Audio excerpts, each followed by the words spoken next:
Welcome to the Kawartha Small Business Podcast, where we believe the Kawarthas can be the most thriving region in Canada for small business. I'm Brian Rump from Profit Coach. And I'm Matt Garrity of Matty G Digital. And before we get started, head over to kawarthasmallbusinesspodcast.ca/checklist and download Matt and Brian's marketing checklist for Kawartha small businesses. All right, Matt, we are live from the Thrive podcast studio at the Thrive co-working community in downtown Lindsay. And today we're going to be talking about frameworks for success.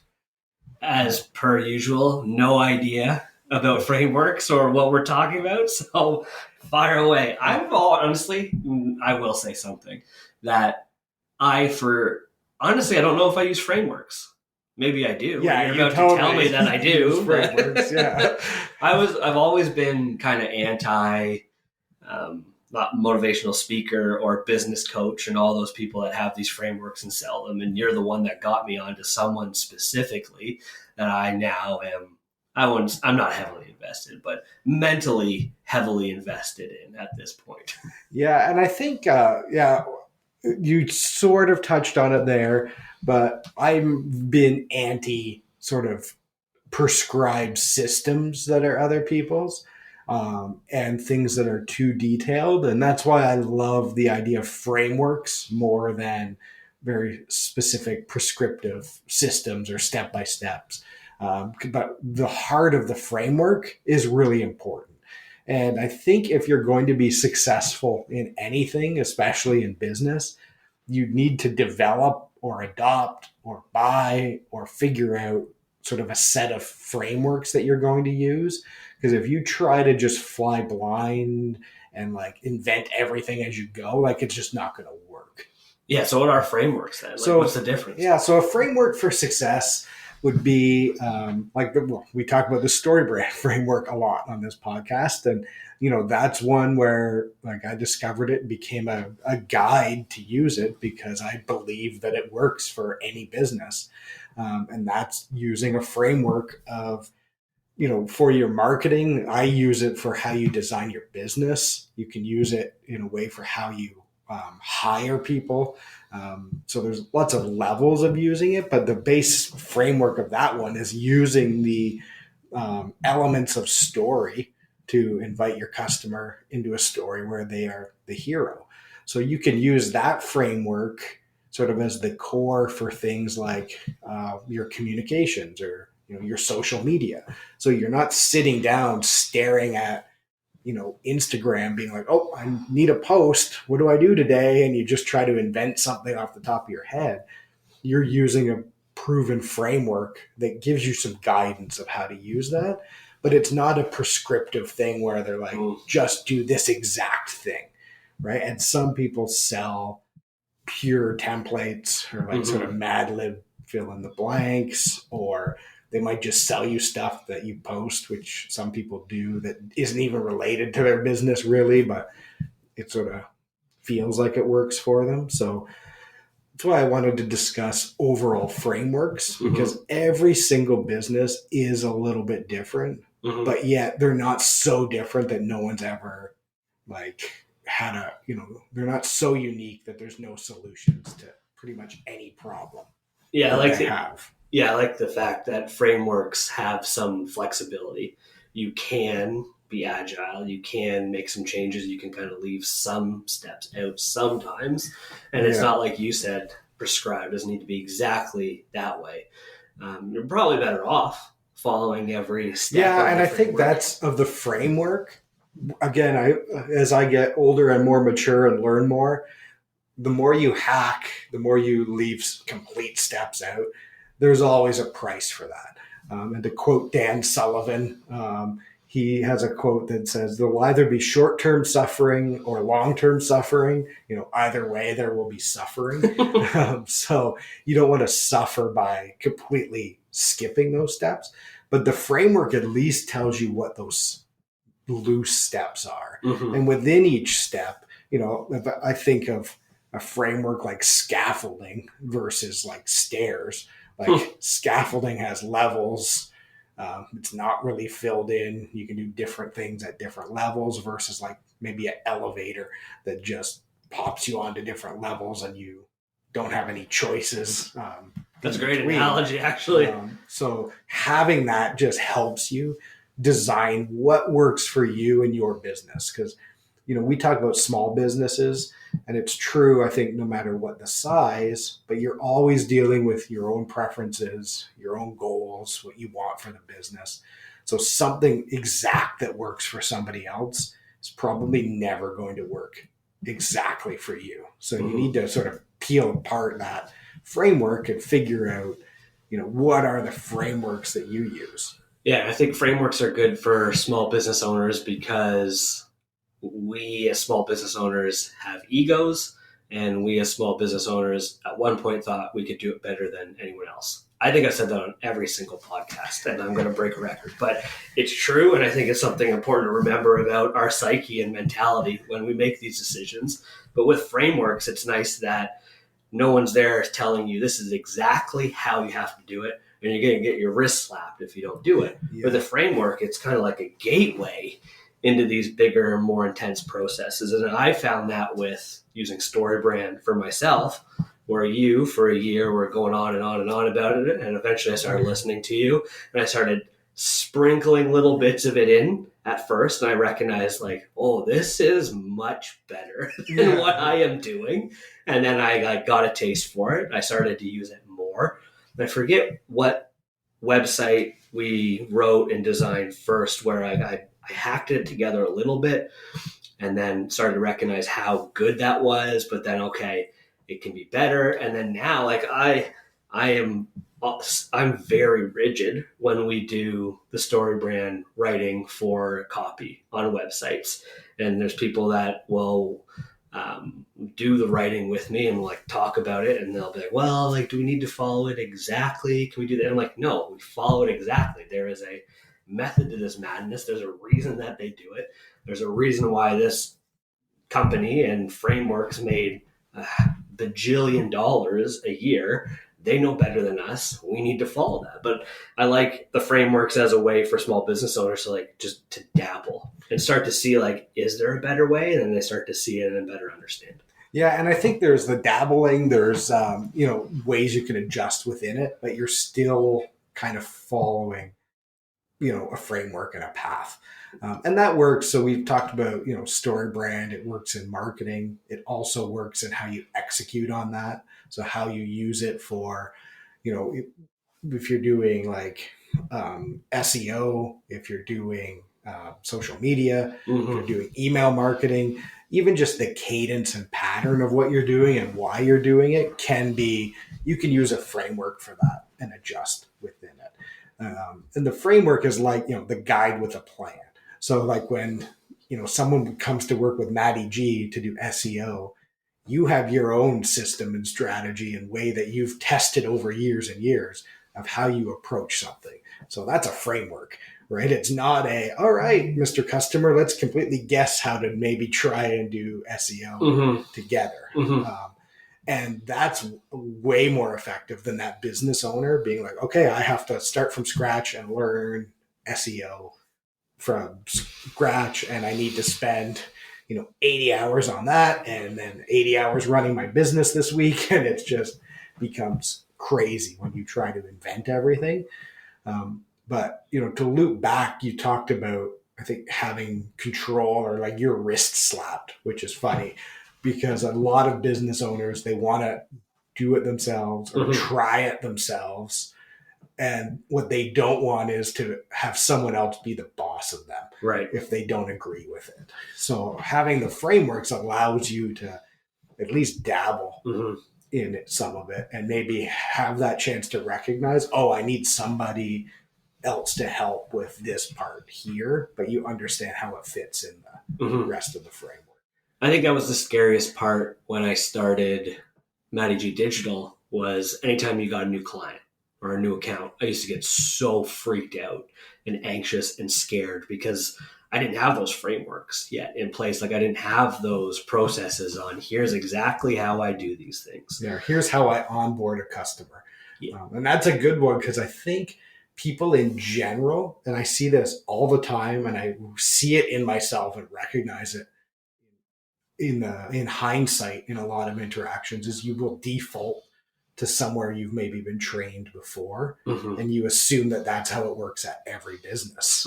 But then when you're sitting on your own, it's like, oh, how do I onboard somebody as a customer? Like, what do I do now? And it's nice to have a framework maybe to follow as you build your own, fill in the gaps with what you want it to be. Yeah, I've never thought about it till right now, but for the first 2 years at least, anytime I got a new client, I was scared.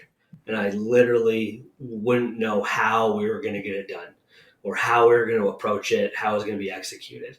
And now, within the last 30 to 90 days, anytime I get a new account, it's just happiness. It's a completely different feeling where I'm just like, sweet, more money, to be honest. And it's like, okay, a new account that I can do great on. Like I just started working with a company a couple weeks ago on SEO, and for maybe the first time in months or ever, I was just immediate happiness. Not like, oh my God, how am I going to do this? It was, this is how we're going to roll out. This is how it's going to get done. I'm excited to execute the work. I'm excited to present it. And then I know I continue following my frameworks and my processes, and it's going to see success in 30 to 90 days. And everyone's happy. Yeah. So it's a nice change when you have those processes. Yeah, it's really neat. And sort of thinking out loud, it's you start with the framework, and then you fill in some processes, then you fill in some more processes. Eventually it becomes a system that just generates money for you. And I think starting with the frameworks is really important. You can read books and sort of get frameworks. People give them out for $20 all the time. You can hire a coach to get frameworks. You can hire a coach to help develop those frameworks for you. But at the end of the day, you need to be following those frameworks because people will just lose a bunch of time trying to invent things or invent processes that have existed forever. But no one's done it yet for your business. So it's just mostly about sort of efficiency and figuring that stuff out for you faster. So you get to that point, you move from fear to happiness. That's the key. And it's hard though, because on the other end of things with Starting Point, we started with processes. Like that was the whole point of Starting Point, was how do I take the processes from Matty G Digital, remove myself from them, dilute them in a way that's just the most efficient way to handle them, and slap actual time on it. And we rolled those out right away. And we, I think, had a new account with Starting Point at the beginning. Like every 3 weeks there was a new account. Like we started well. It was really good. But at the same time, those processes didn't work very well. It was I work and test, right? I thought it was going to be kind of easy. It'd be a layup. We've got these processes that I had in my head from Matty G Digital, and how do we put them on paper? And it still didn't work perfectly. And it took about a year of constantly finagling those projects and templates in Asana, the project management software we're using. And anytime we'd have a new account, I would be changing stuff and moving stuff around. It took about a year to have those almost perfect, and they're still not perfect either. There's still stuff where I know we sell a certain account, I'm going to have to change something. We have to do a process a little bit differently.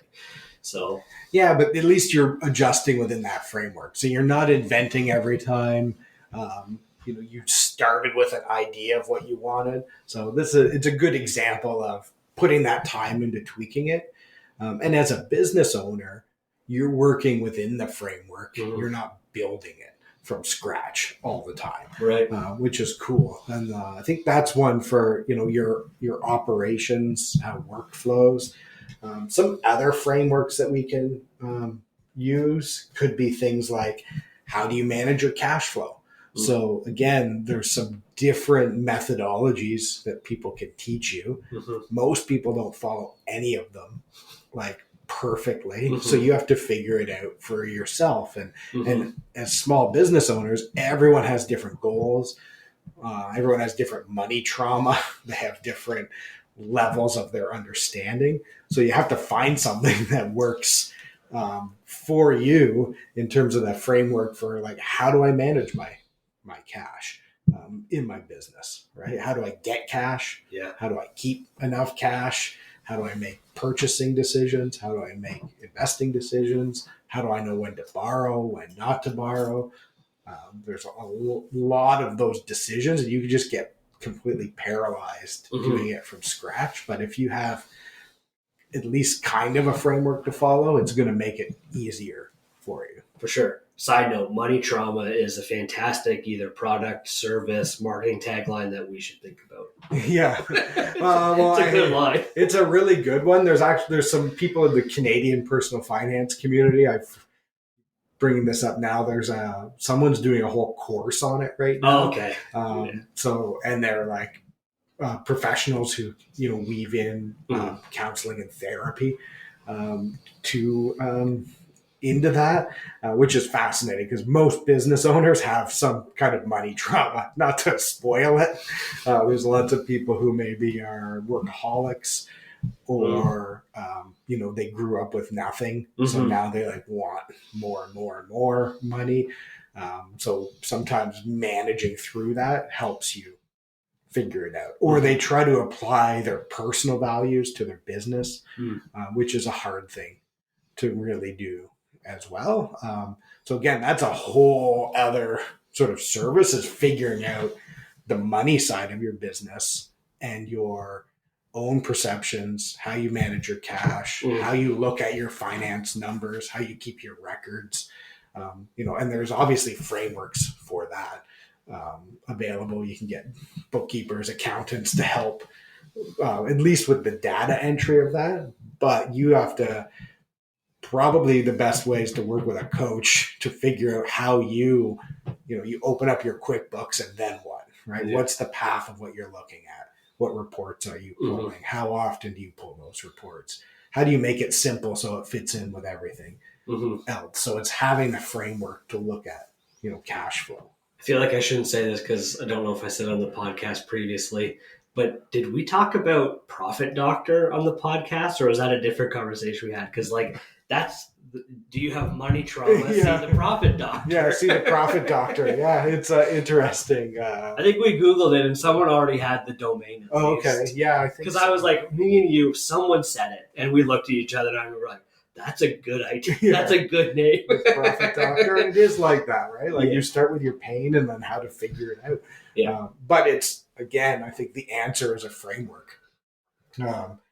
Just a couple other, frameworks here. There could be, communication frameworks. Hey, I need to send out an email. What do I say? You could have frameworks for negotiation as well. Different people have different styles of negotiation. But if you're getting a new client, you have a framework for how you send a proposal, frameworks for how you deal with questions that come back from that.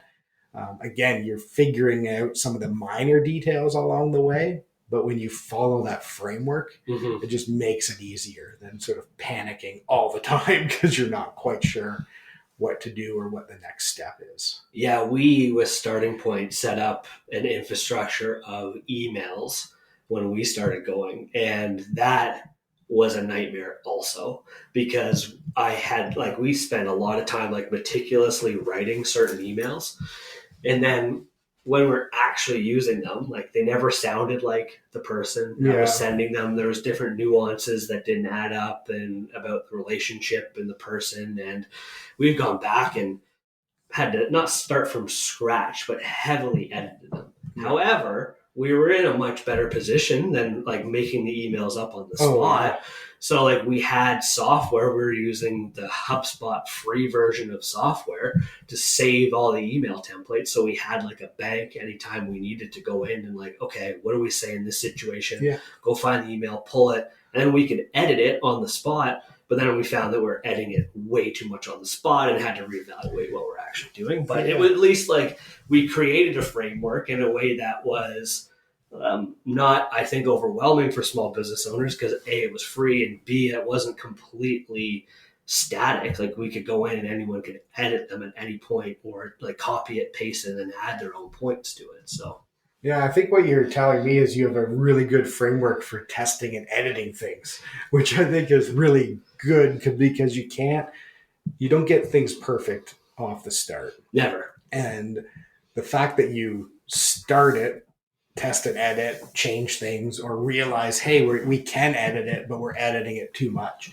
That's a whole other framework for identifying, okay, when do we need to scrap something, or when do we need to make those changes so that we're not editing it too much. Because there's, so many things like that where when are the times you're going to talk to people and what are the things you need to let them know. So they can be templated and framework. Mm-hmm. But also if you want to have that better relationship, you're like, oh, okay, the tone needs to change a little bit, or something needs to change. So you can make that decision of how much change to make, versus if you didn't have a framework, you'd be like, oh, we're supposed to talk to people. Like you get sort of surprised by it, and then you don't do it. And again, for starting point, and it's always fun to use starting point as an example. It's meant to be, it's lower price, lower cost, so you need more automation process systems so that you can keep that price accessible. Yeah. Right. And that's part of the mission of Starting Point, is to get people started on their digital marketing, because most people who come to it, they haven't wrapped their heads around the investment really needed to maybe grow the way they want to grow. So you need to have those frameworks in place, and that's the core of that business. Whereas somebody else, the framework might be, hey, you're writing every email from scratch because we're a high-touch luxury service, but here's the 5 emails you're going to send to that client within the scope of whatever that time is. But it's still having a framework to follow. Yeah, I think it's interesting. We've talked a couple times about frameworks and how not that they don't always work right out of the gate, but they might not be perfect for you in that situation every time. And that's the cool thing about being able to go in and like make those changes, edit them. And I think that gets forgotten from a marketing perspective specifically. We've talked a little bit about that recently on the podcast, where people think that they're going to purchase something like marketing that's somewhat intangible. It's subjective and all these things, and we expect it to be a home run out of the gate, and it's not. It almost never is. Yeah, well, marketing, it's like baseball. It is a lot about failure, and I think the people who really get it, I think, fail more, because when you look at sometimes you'll look at something with a small business, and if you compare it to like industry stats, they're like way better. And that's sort of a microcosm of their business and what they're doing. But if you look overall, people are always trying new things, and they expect, say, a 3% success rate. We can use that number. It's never 90%. Whereas I think small businesses, sometimes we want 90 to 100% sort of success, whereas some people are going to be ecstatic if they move from 3 to 4. That's like a massive percentage increase. So they're always fighting, for that. How do we get 3, 4? And then brilliant is like a 5%, say, success rate.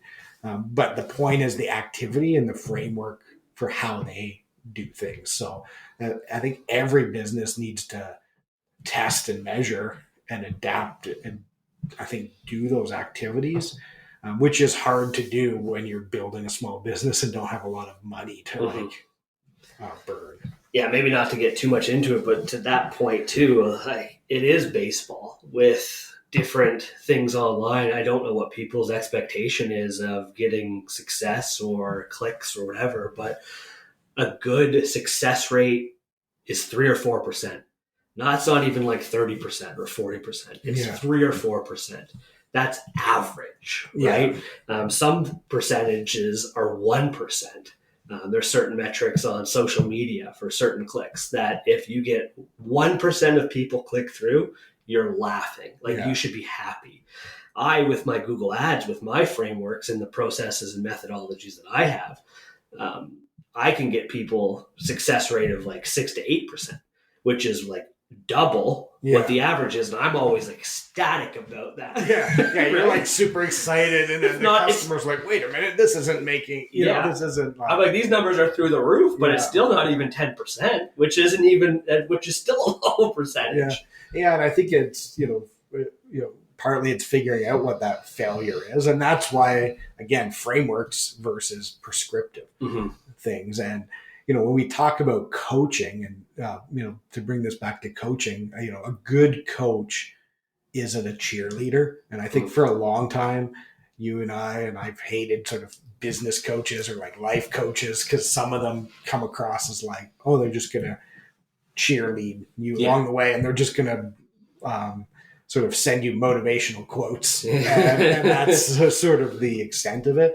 But great coaches bring frameworks for success. Sure. And then you work within that framework with your talent. And we see that with athletes, right? Like great coaches have plays to run, but like there's always a lot of decisions within those plays. That's a wicked way to put it. Sorry to interrupt. That's a great way to put it because that's not to pat myself on the back. That's how I see my own frameworks. And I know I started saying that I don't have frameworks, but I'm thinking, I love these episodes. I'm thinking of different words though. Like I think of like a framework as a process. Yeah. And I do have processes and I have methodologies and reasons why I do stuff.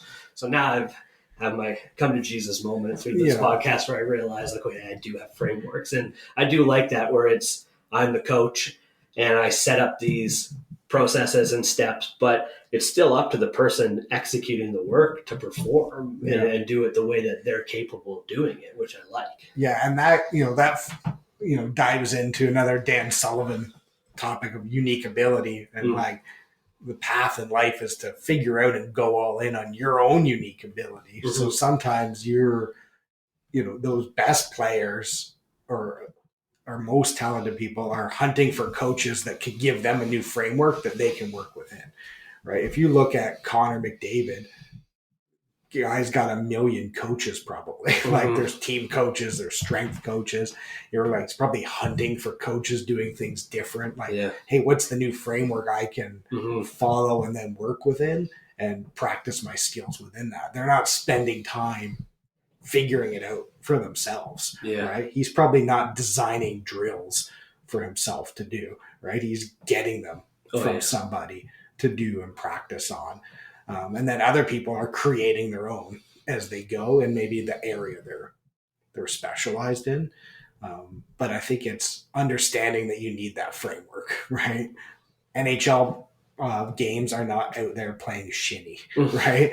Every single player has a plan and a role, and they're going to make decisions on plays. They're going to debrief those decisions with someone to try to get better and better. And that works with, every business, every type of athletes as well, which is just really a good analogy to think about that. But that's like after games, you hear coaches in any sport, even when they win, sometimes they're upset with how they played. Like, they may have won the game, but they didn't execute based on the framework or what the plan was. So like could have easily gone the other way and they feel fortunate. It's funny because like to loop that back to business, sometimes that just happens. And it's a really good salesperson is usually like a rebel, and companies get frustrated with them because they don't want to follow rules. So you have to try to get people to buy in and follow a framework, but they'll always be like, oh, so-and-so got this big deal, but they like completely butchered our process or they circumvented some things. So there's going to be people who are like just mad at them, but the result is good. So you kind of deal with it and accept it and move on. But then at the same time, if it's always happening, then eventually you're going to sort of hit failure. It's sort of like sports and like they do all the wrong things. And then, you go on a big winning streak and then you just go on a crazy losing streak because you completely forgot how to play defense or something. Right. So, it's figuring out what those frameworks are for your business that's going to help you play better. Where do you go to figure that out then? Where do you start? You come to see a profit coach is one way to do it. There's, frameworks that I follow. So, we talked about StoryBrand. Mm-hmm. There's also Business Made Simple. So Business Made Simple believes your business is like an airplane. Mm-hmm. So if we use the airplane analogy, your cockpit is the leadership. You got to have a framework to know where you're going to go, who's flying the plane. The right engine is your marketing, left engine is your sales, your wings are your products and services, your cash is your fuel tank, and the body is your overhead. So you're trying to build an airplane that's to scale. So it's not an airplane with tiny little wings and a giant body of the airplane. So you use those frameworks to build your own business that's at scale. That's a plane that's designed to fly and stay flying versus one that's going to run out of cash and crash into the ocean. So I think that's a place where you can get some ready-made frameworks. Again, a lot of experts, they sell their frameworks in books. The problem with that is most business owners like you aren't going to go read 30 books to find and pick one for them. So sometimes you need to find someone who's curated some of those so that you can get one or two for you to try and see how it goes. I've never understood Profit Coach more than right now. Oh, awesome. Neither have I. It's a work in progress, right? It's like adopting frameworks. And I think, from my own understanding of what Profit Coach is I've spent, more than 15 years now working with businesses, and I watch some succeed, some fail. A lot of people work hard and their business fails. Most aren't making the money I think they deserve to make for the work they put in. And it's trying to figure out, okay, how can I actually help? How can we actually solve that problem? And I think it's all about frameworks and finding frameworks, because people are working. They want to do it themselves. They don't want to hire people who they're accountable to or are going to slap their wrist for doing things. But you need to have a framework. You need to design your airplane to fly, right? We talk about marketing. Marketing's the right engine. If you don't have an engine on your plane, it's not going anywhere, or you're pushing it down the tarmac. And that's how sometimes you got to maybe do the run start as a solopreneur, where you're like pushing your plane to get going and then jumping in as it's about to take off. But you need those frameworks, and it's finding the simple ones and how to adapt them to your business so that you can spend your time focusing on your business, so that you can win and make money. That's awesome. That's cool. Like, I've talked to you for over a year about Profit Coach. I've done your marketing. I've read about it a lot. And now I'm like, that makes more sense than ever. That's a really cool way to frame it. Now we got to burn all the marketing down to the ground and start from scratch. So, all right. With that, if you would like to talk about frameworks for your business, how you can use them to start, grow, or recharge, send us an email at setitup@kawarthasmallbusinesspodcast.ca.